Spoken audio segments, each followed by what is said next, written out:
you use the term race reductionism, which is one of the phrases that you're well known for.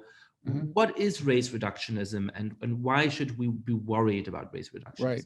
Yeah. Well, it's funny. I give my son credit for the term, and it's in part, but of course, a reversal. Another life ambition, by the way, is to have a child with whom one has as fruitful intellectual collaboration as you will have. Well, it's better to be lucky than good.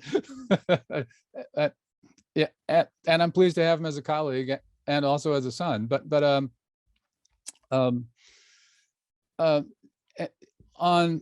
one level, right, like on a rhetorical level, it's obviously a reversal of the class reductionism charge that people levy at the likes of us, right? But there's an organic foundation for the term, which is that, look, so I just completed like an essay, a draft of an essay about this issue last night.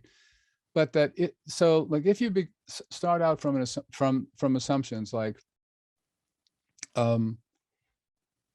there, like the assumption that that the Black experience in North America, right, has been uniformly defined by racism, white supremacy, and even like a sort of demon theory of a transcendent anti-Blackness that has animated the history of the entire world. What that means is that you're reducing everything that has to do with the Black Americans' experience to their racial classification.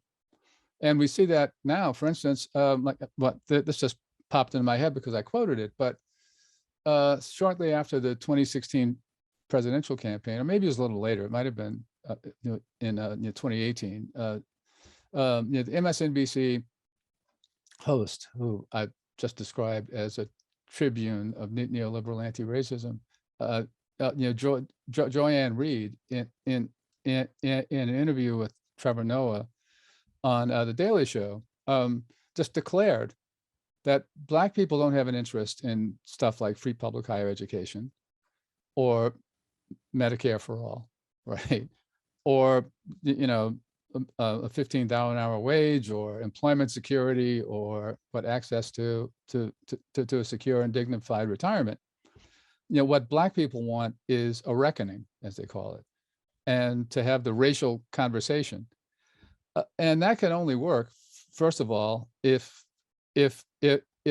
others are at all prepared to accept her as a ventriloquist of 46 million Black people, right? But also, if people are prepared to accept, including her, by the way, the premise that like every other feature of the lives of any Black person is subordinate to their racial classification and to an issue agenda that purportedly can be read out from the racial classification. That seems like a textbook explanation of race reductionism to me. And I think that's a mindset that dominates current identity politics.